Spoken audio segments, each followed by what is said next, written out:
Right, guys. So just like Dhoni, we've seen a lot of students who invest their energy and time in bringing out the best of their skills. They enhance their skills and work hard towards it. Today, we are going to be talking to three such students who have been associated with Newton School. We are going to be inviting Janish Jain, Nandita Kalita, and Alexa Jonia, and all three of them have been placed in amazing organizations with sky high packages. So let's welcome Janish, Nandita, and Alek right now. Hi guys, how are you guys? Hello. Hi. Hi. Yeah, good. How is the weekend going? Doing great. Great. We've all rested well, huh? Yeah. That's awesome. Awesome, guys. So, guys, I want to tell you that Alek here works with Unacademy, Janish works with Rapido, and Nandita works with Break. And all of them have made Newton School proud. We're really proud of them about the fact that they've worked so hard to increase their skills, to make their skills better. So let's get started. Let's talk to all three of them now. I would suggest that the viewers can ask any questions. You can simply place comments in the live video, and we'll be taking up the questions shortly. Awesome. Cool, Alek. So, Alek, can you tell me, when did you decide to, do this? When did you decide to become a software developer and take this path of your career? Hello, hi. So I always wanted to be a software developer from the starting of my career itself. That's why I chose PCM as my main subject. So I couldn't crack IIT, or I couldn't get into a tier 1 college. I didn't work that hard that time. So later point in time, I decided to join a tier 3 college to do a degree in computer science engineering. So after that, I got into a service-based company. So I just thought that being into a service-based company, I could be a software developer. But later on, I recognized that I can do much better. I can do much better and can join a product-based company and can work for big organizations. So that point in time, I recognized that I can do much better, and I decided, and I started digging out on Google and all. So I came across Newton School at that point, and I saw that ISA agreement and all. So because of that only I joined, because I didn't have to pay anything until I got placed. So that was the major factor in deciding my the path what I have to take. Right, Alek. So, Alek, like you said, that you were not from a tier 1 college. Was there any apprehension regarding that? Were you scared about the fact that you were from a tier 3 college? Yeah, exactly. So that fact still haunts me. Being into a great company still haunts me, that I am a tier 3 student, because 99% of guys in our company are from tier 1 colleges. So that was something that still haunts me. But now I feel much confident that I can crack any interviews at a big company. So it's like a cakewalk for me right now. But before that, I was pretty scared, because I was from a tier 3 college, and addition to that, I was from a service-based company. So that was a multiplicative factor into my career growth. So that's one thing that still haunts me. But I think it's pretty much good now. I am much confident than before. You definitely look very confident now that you've been working with Unacademy as well. Yeah, exactly. Awesome. Janish, why don't you tell us about your classes at Newton School? So I actually came from a non-computer science background. So initially, what I thought, if I will be joining Newton School and I will start to learn web development. Like previously also, I tried learning web development with other online courses. But only thing that I found hard was there are few technical terms that they constantly use, and they assume we know the basics there. And it is very hard for a student like me who comes from a non-computer science background to learn from that sort of courses. So when I joined Newton School, I also was under the same impression with Alek, let's join Newton School. At the worst, what will happen? I will learn something and I won't have to pay anything unless I get a job. So, but like while joining the classes at Newton School, the mentors and all were so helpful. Like they also come from a like very good industry. So, and the best thing is we can ask our doubt like anytime and anywhere we want. Like we have dedicated mentor sessions. We have our personal mentors assigned to us. So like at all the places where I was stuck, like anywhere, I just used to ping them directly or personally or ask in the chat itself or in the classes. So like that actually helped me to learn much better, like as compared to any of the other courses that I like previously tried on. Right. That's amazing, Jenish. Nandita, I really want to know more from you about how did you work on your projects when you were at Newton School? Right. So I worked on a lot of projects, I think so multiple projects when I was in Newton School. So the major one was I built an e-commerce site where like there were like a lot of facilities that are there in the modern e-commerce sites right now, categories, payment system. I made a fake payment system. So all those things like, and like I started I initially made one travel blog, and at that point of time I didn't know much about like a lot of things, and we haven't even started React and all. So when I made that, like there were some systems like where I had to upload images and all. So I was uploading the images in the servers and in the server itself. So in my mock interviews, my like the interviewer pointed me out that you're saving so many images in the server, it will get like hung up and all. I didn't even know about blobs and all. So after that, I started like focusing more on that project, and I learned about the block things that we can work with MongoDB. Not all databases support that, but MongoDB does. And then cloud platforms where we can save images and all. So like that, like I built my second blog, which included React and all also, and it was a good one, like proper one.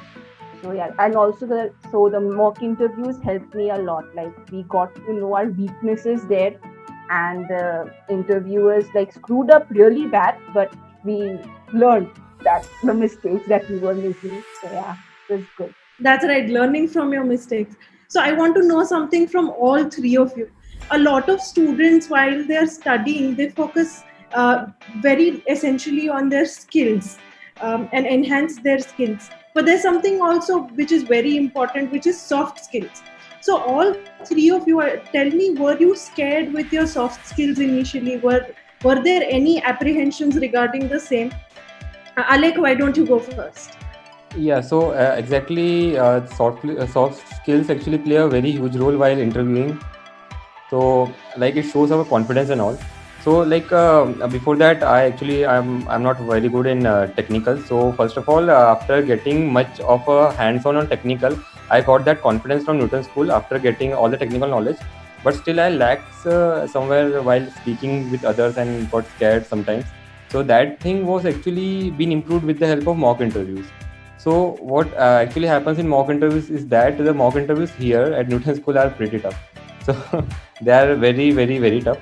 And to crack them, you actually need to be at a different level. So like the interviews which are taken here are at different levels. So when you crack those interviews, you will get those confidence. And even in that interviews, even though the interviews were technical or non-technical, every interviewer will give you feedback on your soft skills. So on which part you have to work on and how you have to work on and what all things you can do to actually improve them. So that all things actually helped me.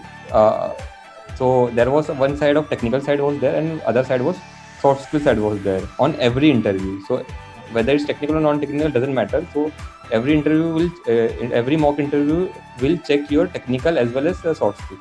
So that both things are like paired up very like balanced in here, and that thing actually helped me a lot with interviews. So like I'm not scared at all to give interview with anyone. Nandita, you were surprised. You were laughing while Alek was talking. Did it remind you of any incident? Yeah. Actually, it was about my first mock interview, and Sudhir sir, he's known to like screw up, and so like like the answers I was giving was like so dumb kind of answers, like simple JavaScript. I was making like mistakes in there also. And so like that my first interview went really bad, the mock interview. Then after a few days, I had a mock interview with the same interviewer, with Sudhir sir itself, and that went really good.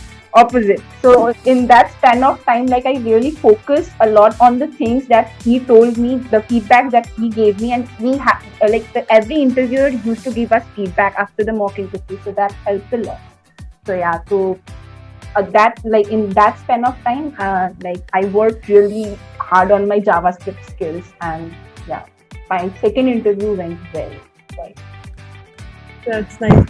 Janish, what about you? Yes, like it also reminded me of my mock interview just before Rapido happened. So like Sudhir sir like is essentially known to drill us. Like they drill us even on the basic concepts. So before Rapido, like I had prepared very well. Ki, like I would study this and like this all are things needed. So I had like done my research and I was ready for it. So just before like few days back, Sudhir sir took the interview and he instead of questioning on the like fundamentals or what we said that the things of which are expected from an interview to ask in an interview, but they like he asked just the basic questions. Like why did you choose React?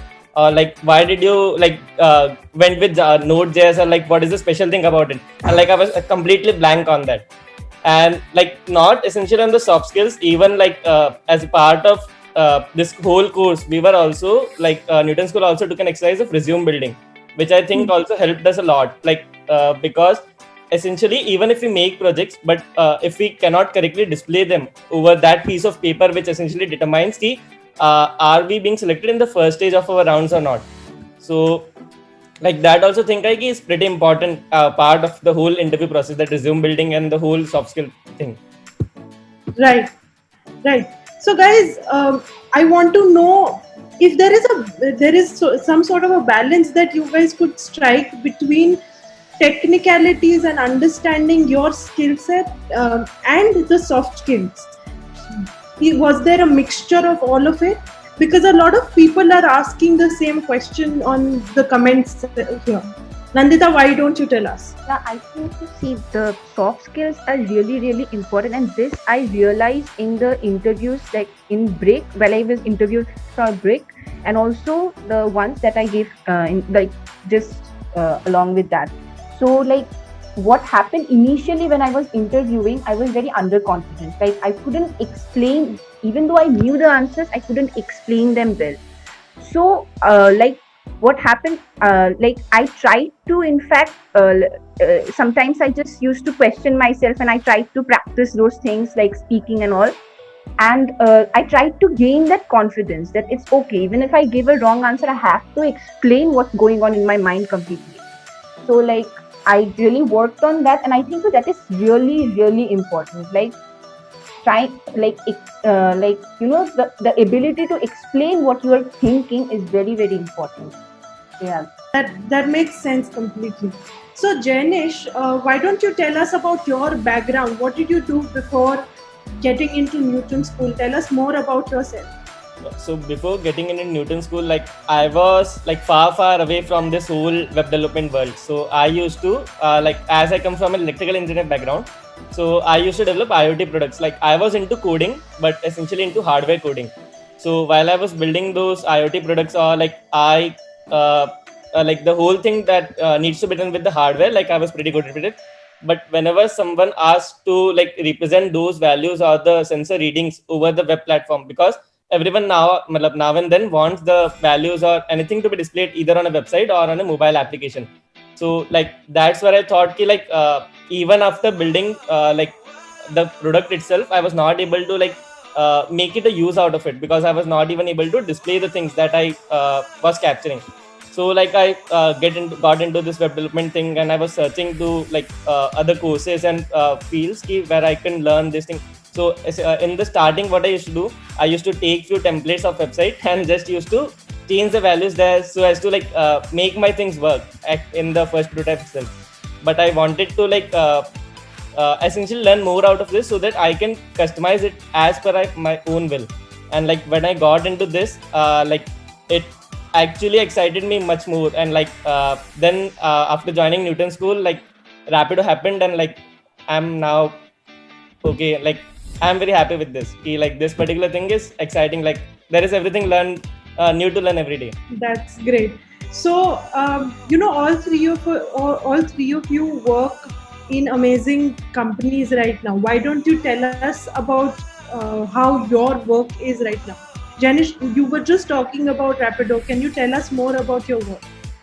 So like Rapido is basically a company which is into last mile logistics. So we essentially deal with all the last mile transportation, whether it is delivery or whether it is human transportation from a place to B place.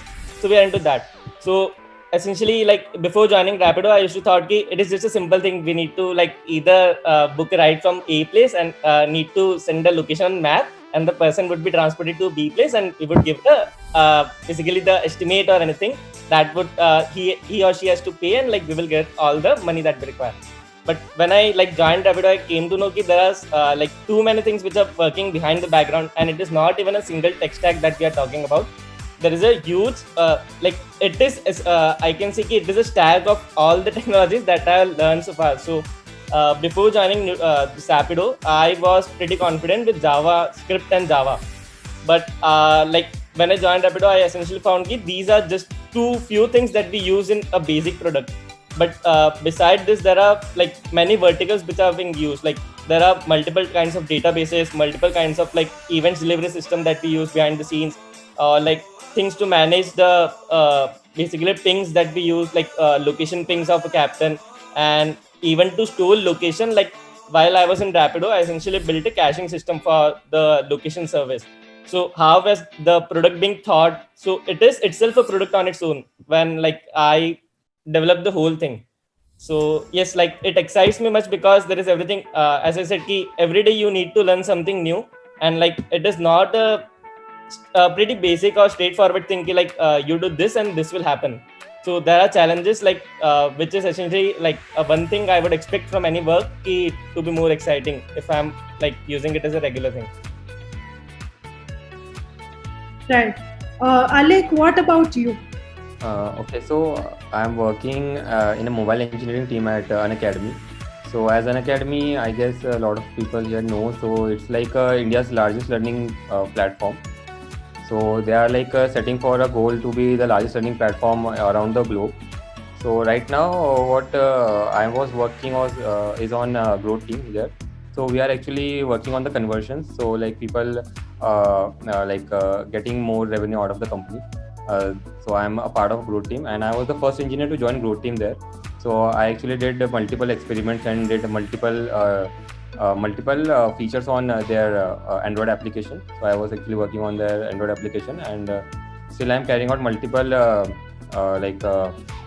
experiments, and some of those experiments actually go into the production team and production lineup. So as Janish said that there is something like when you join a company, you think like, okay, so it's an Android app, Java will be there. It's a web app, React will be there, and JavaScript will be there. That's not the case. So in mobile, we use JavaScript, Kotlin, Java, Golang, whatever comes to their mind that they use. Whatever that comes to their company's mind, whatever the designers and engineering leads here they think of the best solution, they use that language here, and we have to work on that language. And they're like not 1, 2 or like 3 verticals. They're like more than 10 verticals to any service they're making. So like if you are making a live service like Zoom, so they have a live service of their own where more than like 10,000, 20,000 students can learn together. Maybe more than that, I am not actually sure about that, but they have a service just like Zoom where like thousands of students can learn together. So how that was working? So that was actually coded in some language, and a lot of plugins from this language, and a lot of technicalities and like stuffs are using from the side of cloud, how the data is being managed, how the live classes and how the students on the live classes and the chats and everything is a small product in itself. So how the chat will be implemented is a small product in itself. How the educator live screen will be implemented is a small product in itself, and it requires a great deal of knowledge in system design and a great deal of knowledge in different languages and verticals. So it's not something like, okay, so if you're learning one language, that's it. So that's what a work in a product-based company looks like. Right. Nandita, what about you? Yeah, so I'm working with Brick, and it is like a construction data cloud. So like we just take all the data in the construction, the companies we are associated with, and we analyze those data. We work on analytics and all. We work with automation. We have bots of our own. We have a Google kind of a search engine of our own. So like all those products in our like it is a SaaS platform, so it comes like with a subscription kind of thing. So till now I have worked in two products of my own. So I made those two products single-handedly. One is a chat application, and second is an auto invoice application. So in the chat application, like there we can have one-to-one group chat, mention features, reply features, images. Then these are like something which we see basically in a common chat application. And apart from that, the new things that I have added are like the things that Brick works on, like the analytics. You can share the analytics with them. There will be suggestions on there that we have integrated with our data cloud. So you can share from our data cloud also. So yeah, and it is still going on. Like every day the CEO comes with something in his mind and like, Nandita, implement this.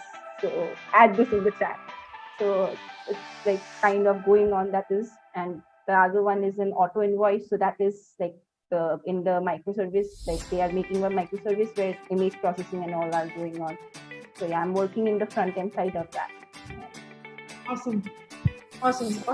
So guys, when you started your journey at Newton School, and now that you're talking to me about your your journey at the organizations that you work with, what is the difference you see, and how did you come up to this level?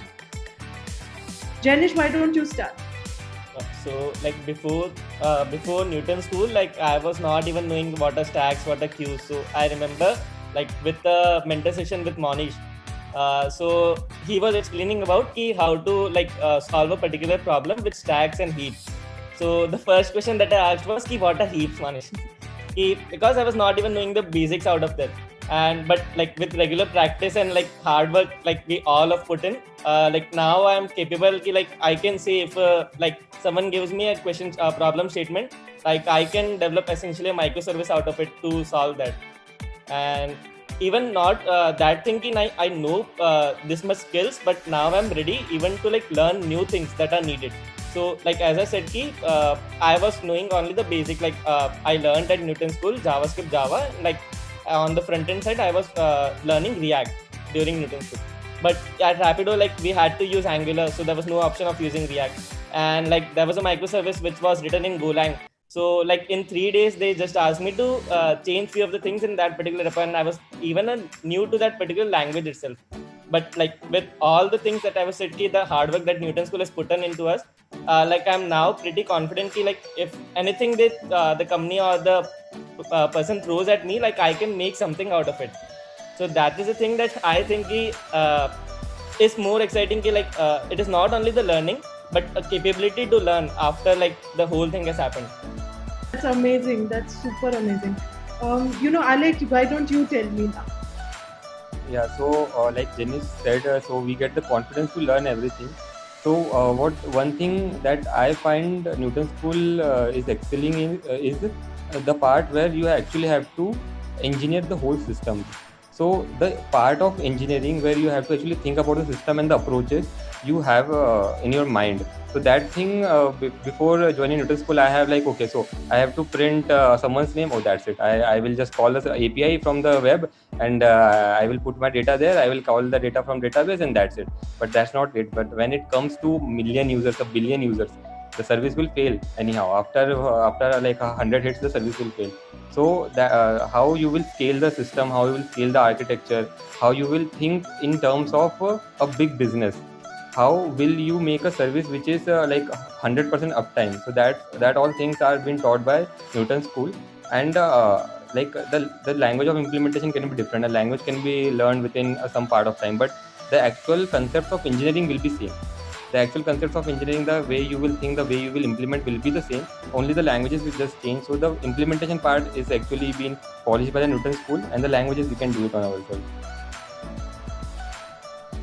Okay. What about you, Nandita? Yeah, I think so. I'll agree with what Alex said. Like Newton, like that, like I'm working with a different technology right now. We were learning React before that, and now I'm working with Vue. So like the shift was like it was not difficult for me because like I knew that I could do this. I had that confidence. So that confidence, I think so, it came from Newton School because we were thrown a lot of challenges were thrown at us during that period of time, and we worked so much on them.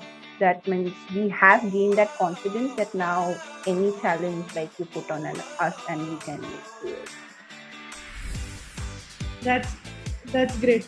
I want to ask you guys something which might be a secret. How punctual were you guys with your classes? Like, were you always there? How serious you guys were with your classes? Tell us that. Nandita, what about you? I think so, Alec, and I'll be on the same page on this. Like we used to attend the mentor classes like regularly because we were in the same mentor class, and like Shubham sir, like he was great. He was great. So we used to attend the mentor classes, but we used to skip the main classes sometimes. Not sometimes, a lot of times I've skipped the main classes. But mentor sessions we were very punctual. Okay, everyone's hear this now. What about you, Janish? So like I also used to like always make sure that like I attend the mentor classes. So like that was the place ki like even when I was experimenting something on the side, like I can ask you doubts on my own there. But like there were few topics like let's say if I say there was a topic with trees like which I tried, and like I was not pretty confident in it, and I even knew ki, like if I would like put my efforts also, it will consume a lot of time. So I just skipped the whole week of that particular topic at that point, and I just used to like clear my doubts in the mentor session then. And but yes, like I was pretty regular before that, so I just used to skip few classes of the topics like whichever I thought ki were not that much important, or like I thought ki like I can do at my own afterwards. Right. So I understand that there was a lot of doing things on your own. Tell me about the preparations. How many hours did you spend on preparing? And how many hours did you spend on enhancing your skills yourself? What about you, Janish? So what we did was ki like at our batch, we made a group of our 5 to 6 members. Like as we all at Newton School were preparing for like getting into one of the other best product-based companies that like is there in the market. So what we did was ki like whenever there was an interview, we just used to like make a Zoom session like of an hour or so, and we just used to coordinate like among ourselves. Ki like we used to ask that particular person question like who is having a interview at that point, or like we used to just prep him for a topic that he or she is like weak in. So what that helps in ki like even he is able to like grasp that thing like in a short span of time. And like while we were explaining, we were also confident ki like next time when our interview was there, so we were also like good enough in explaining that. So we followed this strategy ki like learn or like teach someone others ki whenever it was. So we just used to pick a topic or two and we used to explain it to others. What about you, Alec? What was your preparation strategy like? So actually, I was working with a service-based company, so my working hours were like 9 hours. So I have to go for 9 hours daily. So I used to study like most of my nights. So for when I was in Newton School, I only used to sleep like 4-5 hours a day, and I used to attend all the classes at the beginning. And as Nandita said, I used to skip some classes at the end of my Newton School course to only attend the classes like mentor classes. So we used to only attend the mentor classes and skip some of the classes to prepare for actual companies. So I used to put like other than Newton School classes, I used to put like 4-5 hours a day, and I used to brush up all the topics and every assignment that was given to me on that day, so that there will be no backlogs for me. And on weekends, I used to work on major projects and minor projects, so that weekend I was whole free. So we have something like a DSA contest every weekend, and we have something like a weekend assignments, which were a pretty big assignment. So I used to solve that on weekends, so putting like 10 hours a week at weekends. That was my working strategy here at Newton School. And what about you, Nandita? So, like initially, like I was like mostly my time used to go on the assignments. Like we were given a lot of assignments. We were in the like majorly solving those assignments and all. Then solving DSA questions on my own. So I used to like solve some questions from Geeks for Geeks and Lead Code. Then after that, the minor and major projects came in. So we used to invest time in that, like in the in building the projects mainly.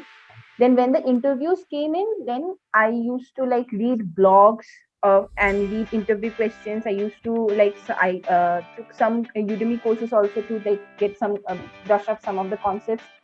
And yeah, so that's all. So mainly I used during my interview time, I used to read a lot of blogs, a lot of them. Okay, okay. So, you have had a lot of fellow students around you. Now you work with a lot of software developers and engineers. Tell us, what advice would you give to young, students who are aspiring to get great jobs as software developers? What about you, Nandita? I would say that first of all, there's like have this in mind that you will be thrown like a lot of challenges. A lot of challenges will be thrown on you, so you don't have to have that attitude. Oh, this is difficult, so I can't handle this. So you have to have that attitude that I will solve this no matter what. So that attitude should be there, and the problem solving skills. I think so that those are also important, and you will not get direct questions on that in your like job life, but that will help you a lot. So I think the problem solving things on DSA and all are important. And then you can just focus on your basics, JavaScript and all. JavaScript basics are really, really important. A small mistake and in your like when you're working also, like you'll get like that will be pretty insulting sometimes. So yeah, so JavaScript is also very important when you're doing in-depth development. Yeah, after that, you just work on projects, and that will help you with the workflow, how things work. Right. What about you, Alec? As Nandita said, I agreeing totally with her. So you have to work on problem solving skills, because that is something you will be going to use for the rest of your life. So your product manager will come and they will throw a problem at you, and you have to just get a solution to it. So that's how work at product-based companies works. And there will be very less people to help you out with the situations you have. You have to like get out of the situation on yourself. And another thing is that the basic concepts of engineering, how the stuffs are engineered in real life. So that is something which are very important. And right now the hiring have been changed. Like before, we are only used to ask DSS. Now interviewers are asking us to design whole systems in interviews itself. So like they might ask you to design a whole system like WhatsApp, Facebook, something like that. And they might even get like instead of asking DSA, they might even ask you to actually code a single feature out of that thing. So like code a feature like in GitHub. So code a feature where you will go forward and backward in commits. How you will do that? So they will ask you that kind of tricky questions right now. So they are checking your DSA part in addition with the system engineering part itself. How you will engineer the whole platform. So I guess both of the things are very important. I guess that's it. That's from my side. What about you, Janish? I would recommend them to like make as much projects, like if they want to learn anything new. So what I used to do, I just used to pick up some random projects. So because learning, like if I start with the tech stack and like I go into whole depth of it, like how is this implemented, it consumes a lot of time. But like during interviews, like the thing that we have is we have a only short period of time, and like after that we have to generally appear for our interview. So what I used to do, like when I'm pretty comfortable with any language, like I can understand the basics out of it, or at least can try out few things, I just used to pick up a random project like a to-do or a basic thing, and just used to implement each and everything out of it. Like if I start React, so I will implement it to do. If I will start Angular, I'll implement it to do. If I'm like thinking about any backend language, so I used to design any terminal game, let's say 2048 or anything, which can implement like even the OOPS concept, or like the things that we are which is being used in each and every of the project, like some intersecting values out of it.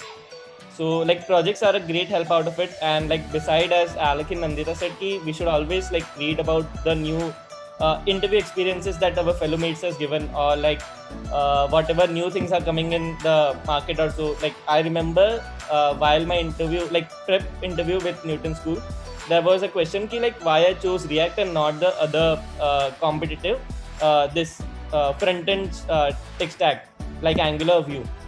So I was not having any answer because I had not done the complete research. Ki what are the other options available in market for the same thing? So we should even like instead of learning only the thing that we are preparing for, we should even see ki what are the options available and why are we choosing that particular thing only. So yes.